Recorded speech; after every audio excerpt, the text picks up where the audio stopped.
Today we're going to talk a little bit about savings. On July 4th, we are celebrating America's 250th birthday. We Republicans, we believe in patriotism. We actually love America. Compare and contrast that to the other side. This is a monumental milestone and a truly exciting opportunity to celebrate the things that make our country great. And that thing is our people, its history, and our enduring values. But that's not the only milestone. Republicans are also celebrating the 1-year anniversary of the Working Families Tax Cuts, which has provided historic tax relief to hardworking Americans. And remember, I say this every single week, every single Democrat voted to raise your taxes. So I find it kind of comical that they're talking about gas prices and how much this 3-month gas price window has affected the American people. And you know what? It has for 3 months, let's be honest. But why aren't they talking about the fact that they voted for a permanent tax raise, not for 3 months, but forever, because they all voted to raise your taxes? They forget that little footnote at the end of their little commercial that they run. So remember, every single Democrat voted to raise your taxes. And I hope you all ask them that, well, under President Trump, gas prices were maybe up for 3 months. You voted to raise gas prices forever. What do you say about that? Because last I checked, forever's a lot longer than 3 months. So I'm curious what their answer is when you ask them those questions. But with the Working Families Tax Cuts, Republicans stepped up to fill the most fundamental duty of government. We successfully funded the vital border security. We backed our law enforcement, and we invested in safer skies. So safety is important to us as Republicans as well. Far too many Americans the last few years have brought stories that never should have been brought or never should have been talked about. Parents worrying about fentanyl making its way into their schools. Families who have lost loved ones because dangerous criminals crossed the border and were allowed in our community and then released over and over and over again. Travelers wondering whether the air traffic control system they're relying on is equipped for the demands of modern air traffic control. These aren't political issues for people who are living them. They're personal issues.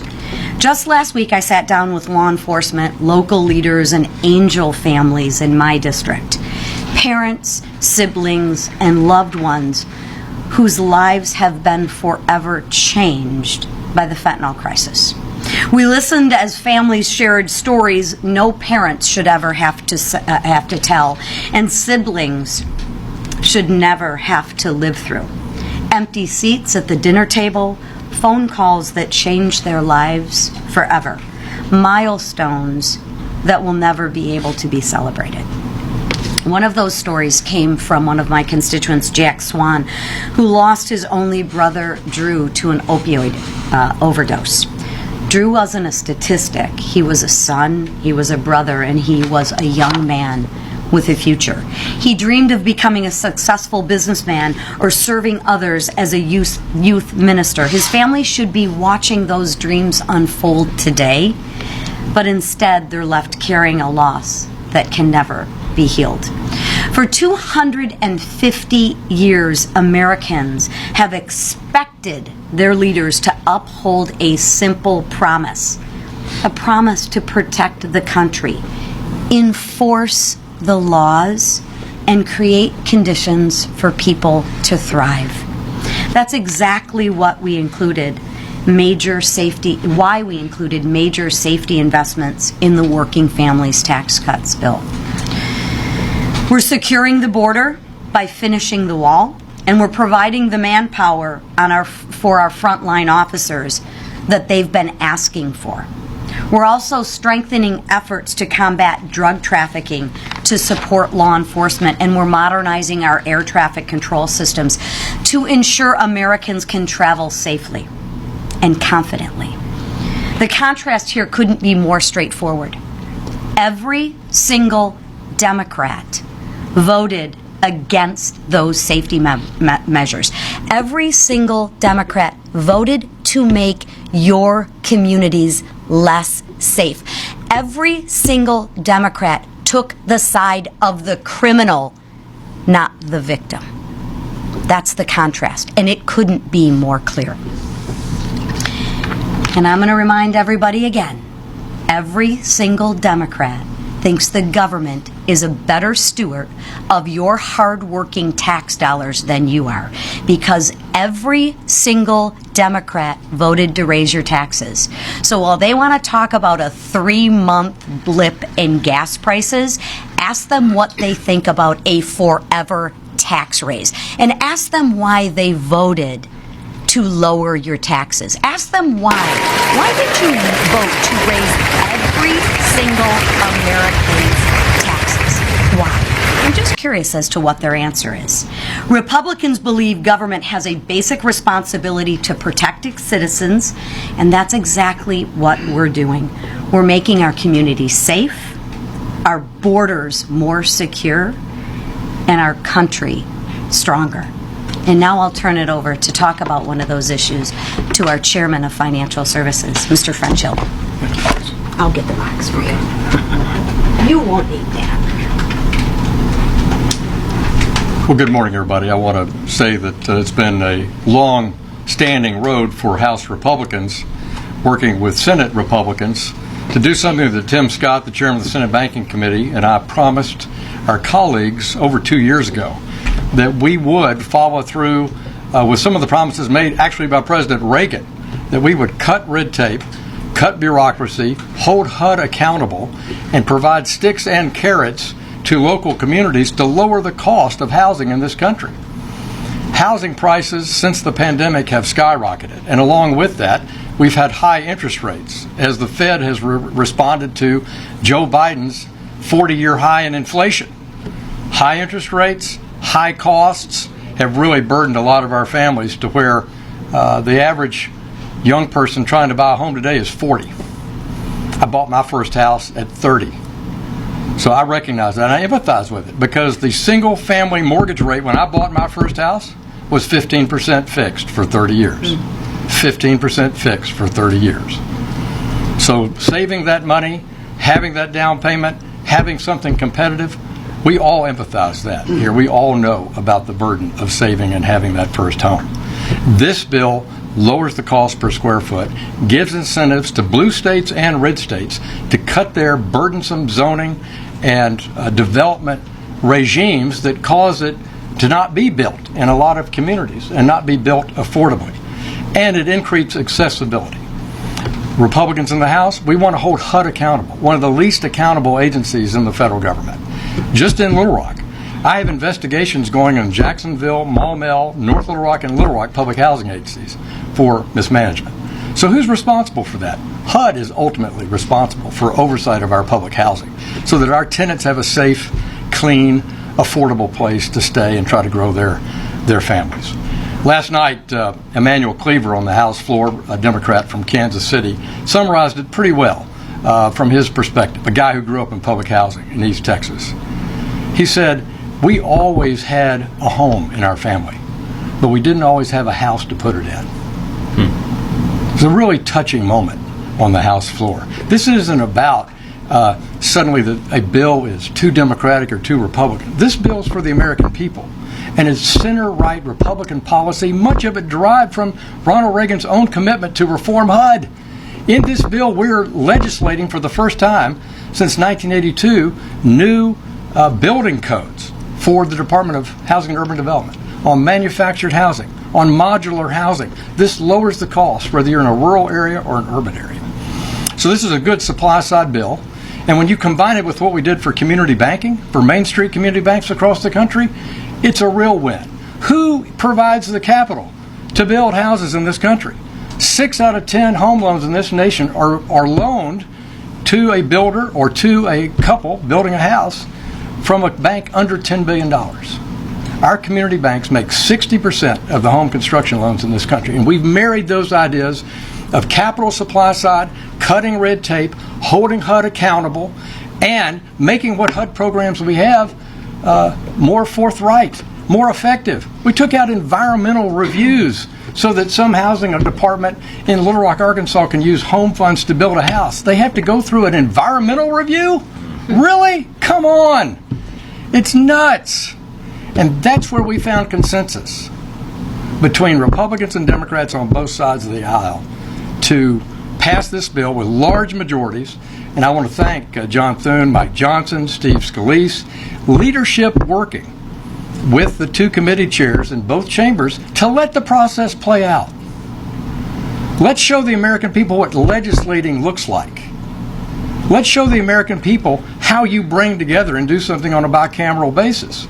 And we did that. And we did that in conjunction with President Trump and his priorities, which are reducing regulation, enhancing community banks. And one of his goals announced in the State of the Union was he doesn't want a mom and a dad trying to buy that first home to find out that they were outbid for cash by some institutional investor at some big company off in New York or somewhere. It's a legitimate issue. And Tim Scott and I found a way to put that into law that, in our view, meets the president's test, but absolutely will not reduce capital flowing into housing, which has been my top goal. Lower the cost of housing, make it more affordable, more accessible, encourage the banks to lend more that have been shut down since the global financial crisis in 2008. And this bill does that. And so I'm proud of the work that both chambers struggled through. For those of you who cover this every day, you know the back and forth between the House and Senate. But it's a successful today, and I'm proud of the work of the House and Senate to get people to yes. And so I yield back. Well done. All right. Excuse me. Yeah. Great job, French. You and your committee. All right. This week, House Republicans are once again demonstrating that our focus is on governing. Thanks to the excellent leadership of Chairman Tom Cole and the Appropriations Committee, we've already passed 2 appropriations bills for the fiscal year 2027. And this week, we're going to pass 2 more.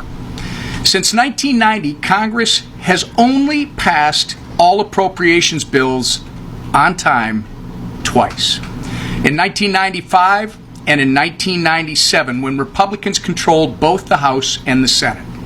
I don't know when it became an anomaly for Congress to get its job done on time, but House Republicans are going to do what we were sent here to do. We're going to govern. When Nancy Pelosi controlled the House, she delayed the appropriations process so Democrats could appease their far-left Marxist base. With Republicans in charge, we're returning to regular order. Thank you, Mr. Speaker. Passing single-subject funding bills ending waste, fraud, and abuse in government programs. So if there's a government shutdown after September 30th this year, it will once again be entirely on Democrats. Republicans are doing the work we were hired to do. And we're on track to get all 12 appropriations bills on time, done on time this time. This week, we're voting on funding to strengthen our national security, unleash our energy dominance, rein in wasteful government spending, and advance our America First agenda. I know there are people back home who have a distorted view of Congress because the corrupt media fails to cover the historic wins our House Republican majority continues to achieve. House Republicans are going to be the party that governs and delivers because that's what the American people sent us here to do. And with that, I turn it over to our leader, Steve Scalise.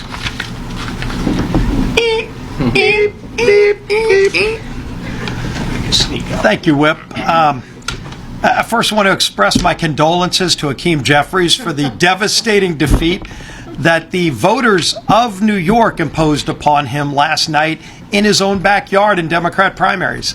You could call it the Bolshevik Revolution of 2026, but the Mandami takeover of the Democrat Party is official now. We've been talking about it for months. This move to the Marxist socialist left by the Democrat Party.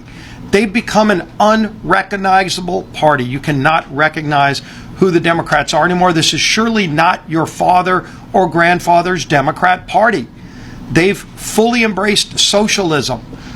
You look at some of the things that they talk about. It's, they want to defund the police. They want to basically just get rid of the free market capitalist system that we have.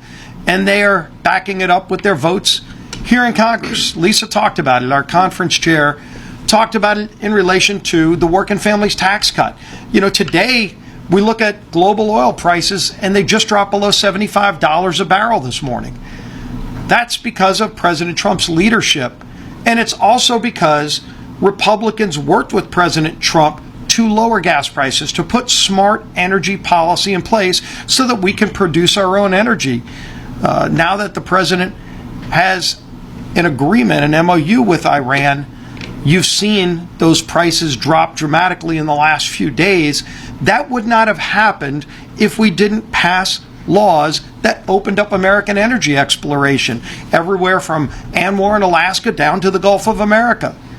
We opened it up and every single Democrat voted no because they want higher gas prices. Democrats are not happy about it. They talk about gas prices, but when you see them dropping, it's clear that the reason those prices are dropping is because we passed smart energy policies that every Democrat opposes. You're going to continue to see this drumbeat of Republicans focusing on helping make life more affordable for working families on every front. Chairman Hill just talked about it with the housing bill, a really important bill to lower housing costs. We delivered for American families. We did it for energy costs. We're doing it for a number of other issues, and we're not done. We're still bringing bills to the floor to address, of course, the funding of government, to have proper, responsible funding of government. Going to keep moving those appropriations bills. NDA is going to be coming up next week to properly fund our nation's defense. We've got a major transportation bill. The surface transportation bill is moving through the committee process. It's been through two committees. It's got Ways and Means still before it comes to the House floor. And I'm sure the speaker's talked about it because the speaker's been involved in this directly too.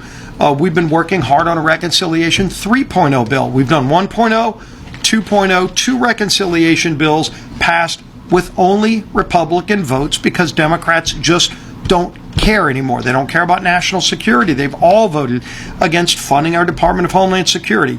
And what we're focused on now is fraud, trying to get fraud addressed with Reconciliation 3.0. We are not done working and delivering for the American people while the Democrats are fighting to see how far left to the socialist left they can go. And we're proud that we're led by our Speaker, Mike Johnson. Thank you. Glad French Hill is here. Chairman Hill did an extraordinary job in the housing bill. We'll talk about that in a moment. But I've got to address a very sobering reality that is facing the country this morning. I did it with the House Republicans, and I was pretty animated this morning. I was up late last night, as I'm sure many of you were, and you saw the result of this latest, these primary elections for the Democrat Party. The headlines this morning say it all. I've got a collection of them here. Socialist earthquake, one of them said. Mamdani candidates sweep New York House races. These are socialists. These are Marxist in their ideology. Next headline, Mamdani hails new chapter for Democrats, one of the Chiron said this morning on the news. Hakeem Jeffries, my counterpart, the Democrat leader here in the House, was booed at some of these return parties last night. You saw that on social media and some of the clips. When he was being interviewed on the screen, the crowds in New York, in his own backyard, in the Bronx, in one of these districts, were booing him. And they shouted, "You're next." Hakeem Jeffries has a tall task ahead of him right now. He's got to go out and somehow make a credible pitch to Democrat establishment donors that that's a good national investment right now. That's a tough one to make. He has just proven that he cannot even hold the line in his own backyard. How can he possibly defend against the Marxist march around the country in these other districts? This is not your father's Democrat Party, as we say all the time. Last night, among the incumbents who lost, Adriano Espaillat, who's chair of the Democrats' Hispanic Caucus, Dan Goldman, who was mocked for his Jewish heritage in a coffee shop in New York and maligned online because of that. The Democrat Party, the Socialists, the Marxists, have nominated some of the most radical candidates to ever run for office, and they're running for Congress. The insurgent left is on the rise.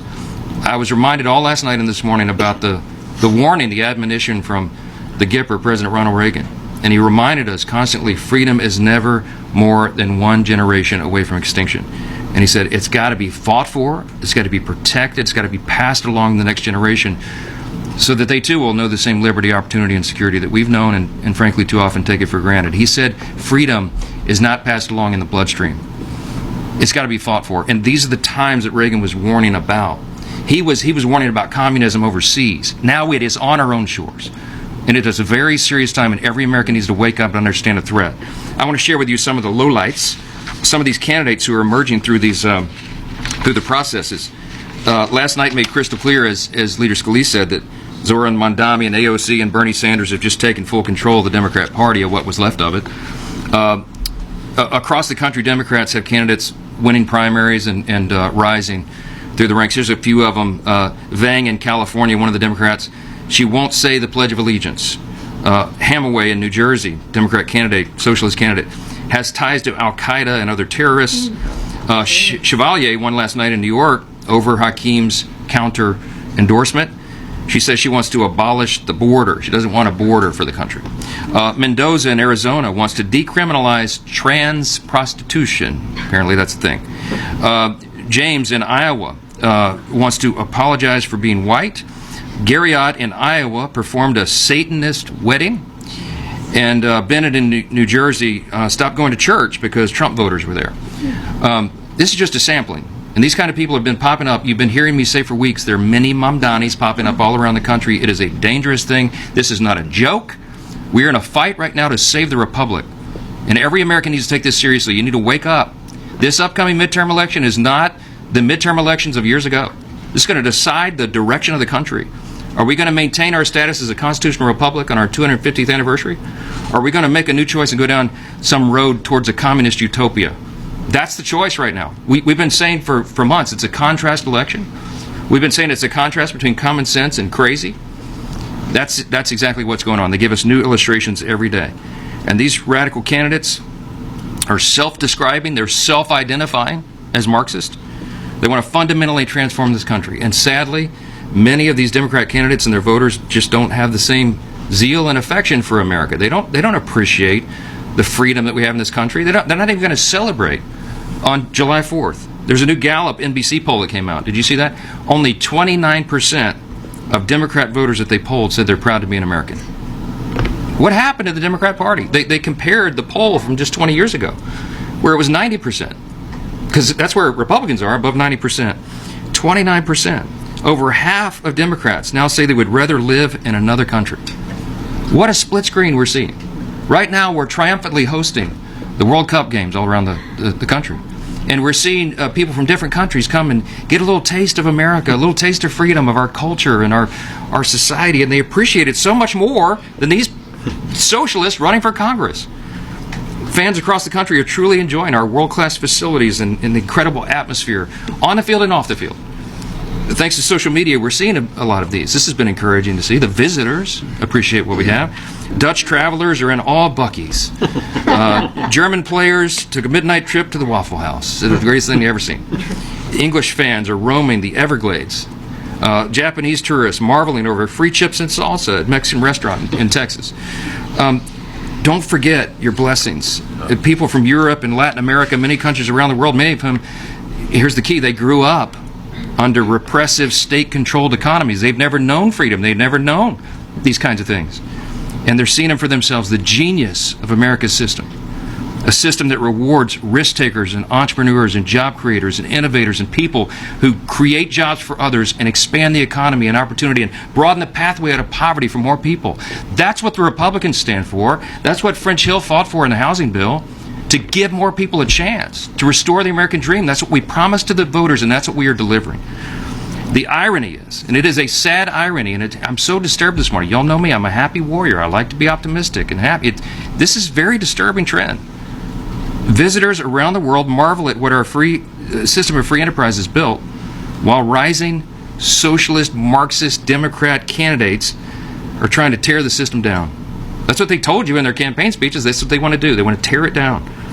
House Republicans are standing in the gap. We are not going to let that happen. And we had all the Republicans gathered up this morning And I gave him the best locker room speech I can muster, because now is the time. We know America is not perfect, it has never been, but we've been in a gradual process of making a more perfect union for almost 250 years now. We're going to continue that. America's created more prosperity, it's lifted more people out of poverty, it's expanded more opportunity and innovation than any other country in the world. It's not even close. This is the greatest nation in the history of the world. It's not even close. Look at any objective factor. You hear me say it all the time. We're the most free, most successful, most benevolent, most prosperous nation that's ever been. And it's not by happenstance. It's because we're built on very firm foundational principles that the Marxists and the Socialists have disdain for. What are the principles of America? I mean, it's not a rhetorical question. You all should be able to answer it. Things like individual freedom, limited government, the rule of law, peace through strength, fiscal responsibility, free markets, human dignity, the sanctity of all life. Why? Because it's articulated in the nation's birth certificate and in the Declaration. It says right there in the second paragraph. We hold these truths to be self-evident. What is a self-evident truth? It's something you have to know. It's obvious. We hold these truths to be self-evident, that all men are created equal. It does not say just born equal. It says created equal by someone. And it's our Creator, God, who gave us our inalienable rights. Among those rights, life, liberty, pursuit of happiness. Such a profound statement. When they did that 250 years ago, they were saying something, the bold proclamation of a self-evident truth. And the implication is that every single person is made in the image of that Creator, because the guys that wrote that, the men that wrote that, the founders that wrote it, were students of Scripture. And they understood, because everybody's made in the image of God, it means every single person has inestimable dignity and value. And your value is not related in any way to the color of your skin or what zip code you live in or what your talents are. It's all irrelevant. Your value is inherent because it's given to you by God. The Marxists and the Socialists do not believe what I just told you. They don't believe it. Marxism, Karl Marx, his philosophy begins with a premise that there is no God. The state is the God. The state is the one that gives you your rights. And guess what? When the state gives you all your rights, the state can take the rights away. Nobody's telling all these little young self-described socialists, oh, we'll give you free stuff, but you're going to have to give up your freedom to go along with it. They don't tell them that. This thing's going to crash and burn. It always has throughout history. And the lesson of the 20th century alone is that tens of millions of innocent people have died because of these crazy, quixotic notions. We have to stand for freedom. We got to stand for America. We got to stand on the 250th birthday with greater conviction, clarity, and consistency than we ever have. I'm glad that millions of visitors here for the World Cup see that. I'm glad they got a little timely reminder. They're giving us one. All our faults and disagreements aside, America's filled with the most decent and faithful people.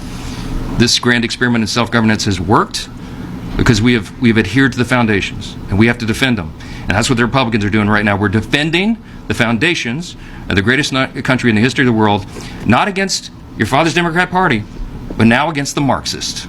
And we're ready for the fight. I'm telling you, the House Republicans are fired up for this. We're going to win this midterm election. We're going to maintain the beacon of hope and freedom and opportunity that this country has always been. Indeed, as our first Republican president Lincoln said, and as Reagan repeated, America is the last best hope of man on the earth. I'm up to fight. These guys are up for the fight. This chairman's up for the fight. All our colleagues are. I'll take a few questions. Speaker Johnson. In the process of this press conference, President Trump announced that he is canceling the bill signing for the housing bill that you all were just talking about. He said he's canceling it until the SAVE Act was passed. All of this is always passed with such bipartisan support. Minor importance that it pales in comparison to the SAVE Act. What is your reaction? Yeah. My reaction is, the truth of the matter, I spoke to the president for 20 minutes before I went in and gave that rousing speech to the House Republicans this morning.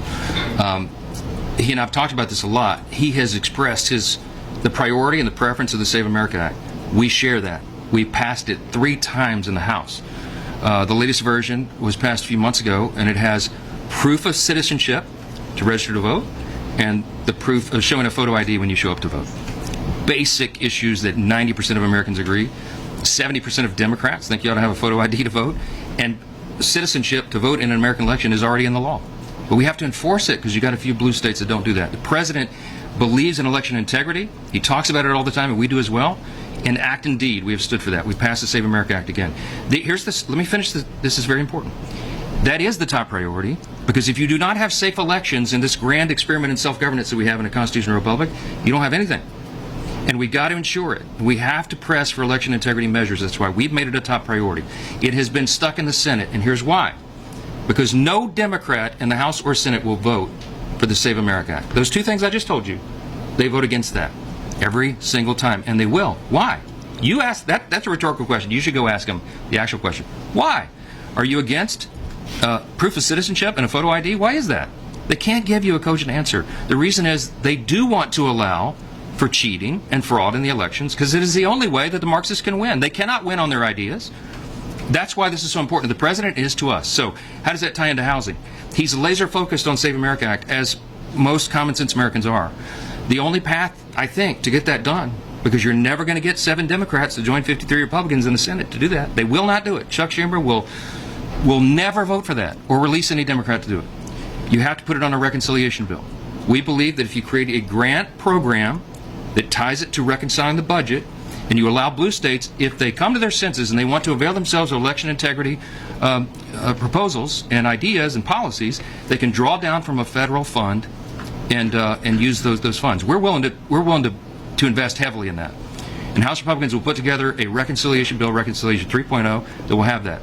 I talked the president through that in detail this morning, as I have in the past, and he said, can we do it? I said, we can, if the Republicans will stand together. We're on the line right now to defend it. Hold on. So that's what we're going to do. The president said, I want to see some progress on it. I said, I'd love to show it to you. We got a meeting today and some more coming up.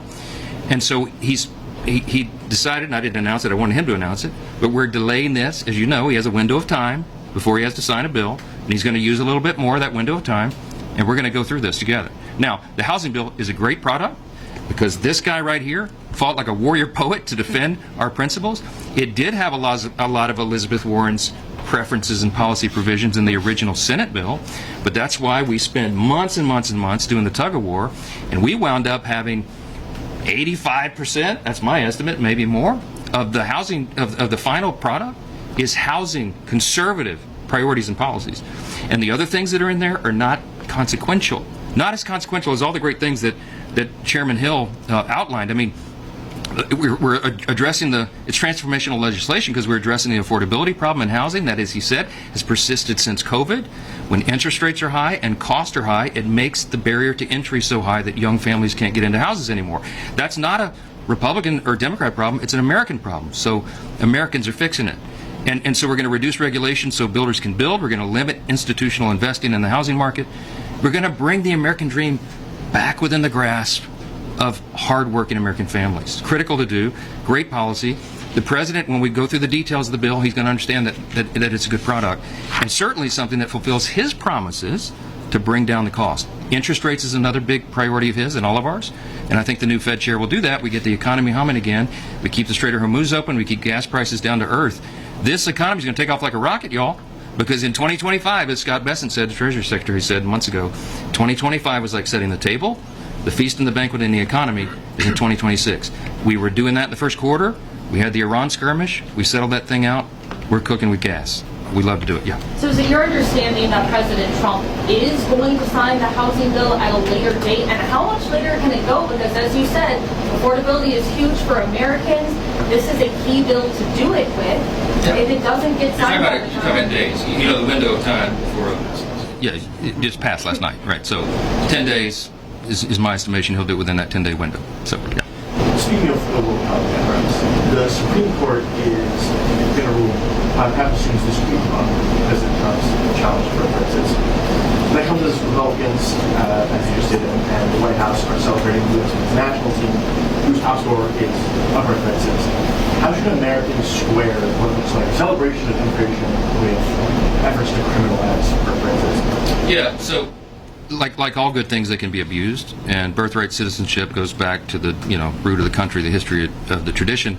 You look at the original intent of the Constitution and the founders and what they were doing, of course, they were facing a very different set of circumstances than we're facing now. We know that it's been abused in recent years because people have literally just come over the border just to have a baby so that they can, avail themselves of the social welfare system of America. As I mentioned earlier, we're the most benevolent nation in the history of the world, but this must be done within reason. And so that's why the arguments were presented to the Supreme Court. Is it time to reevaluate that? We'll see where the court comes down on it. I think they're going to look at that as originalists as they are as textualists. I think they're also going to consider the factors that are at issue and the strength and stability of the country. The president makes some very compelling arguments. A lot of people do, and we'll see how that shakes out. So I don't think it's inconsistent at all. I think we can celebrate immigration, legal immigration. We are a nation of immigrants, as we all recognize. My grandfather came over on a boat from Sicily with 8 siblings and started a fruit stand, and I'm the Speaker of the House. Only in America, okay? But we embrace that. We know that that's part of our history, but we also expect that people will come, they will follow the spirit and the letter of the law, they will assimilate to our country and not try to transplant Sharia law and all these other things and change who we are. And I think that's a very important thing for American identity, and I look forward to the court's opinion. Yes, sir. Last question, guys. When you're talking about the grant program to make the safety act part of reconciliation bill, what kind of funding are you talking about here? Stay tuned. We're working through that. Okay. This doing a reconciliation bill is a very complicated process of consensus building, but we have a collection of ideas that I think every Republican certainly agrees with in principle, and they want to make sure, we all want to make sure, that no Democrat can go out and say we cut any service. They absolutely lied to you breathlessly for months about the first reconciliation bill, what it did, strengthening Medicaid, putting in program integrity measures and making sure that it's there for the people that actually are eligible for it and use it, and getting fraudsters out of the system and young able-bodied men who are gaming the system and riding the wagon and illegal immigrants off the system is what we did. Democrats lied about it, said that we took Medicaid away from people. It's just simply not true. We strengthened it for the people that need it, deserve it, and are legally allowed for it. We're going to make sure that what we put in this bill is ironclad, ironproof, and can get every vote. And I'm very optimistic about it. There's some big priorities for the country and America, and sadly, no Democrat will give a vote for any of that, because they just showed you what they're about last night in those elections, and there's more of that to come, I fear. It is a very sad, dark harbinger for the future of America, but I will say this, and let me leave you with this thought. This election, this midterm, I said it's unlike any other in the past. There's no playbook for this. We're in uncharted waters. This election is a bridge election. And let me tell you why we're hopeful. Because when the Republicans win in November and we hold this majority, no matter how big the majority is, we can deal with small majorities. We've been doing that, all right? I think it'll be larger.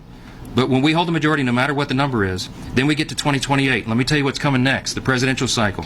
How many of you know the Democrats have a much more shallow bench than Republicans do for the presidential cycle? We're going to have a great year in 2028, and we're going to hold the White House, the Senate, and the House again. Then we're going to get to 2030, and you know what's going to happen in 2030? The census will happen, and it will reflect the mass exodus of population out of the blue states like New York, New Jersey, California, these socialist utopias that they're trying and everybody's fleeing from. You know where they're moving? Texas, Florida, Tennessee, the Carolinas, the red states. So when the census reflects the population shift, there's a reapportionment of congressional seats, and guess what's going to happen in 2030? The red states are going to get a bunch more House seats. We're going to be back in a time where we can build a larger majority, we can hold the republic, we can keep it for 100, 200, 300 more years, should the Lord tarry, and we will send the Marxists packing. That's not who we are in America, and we're looking forward to November. Thanks for being here.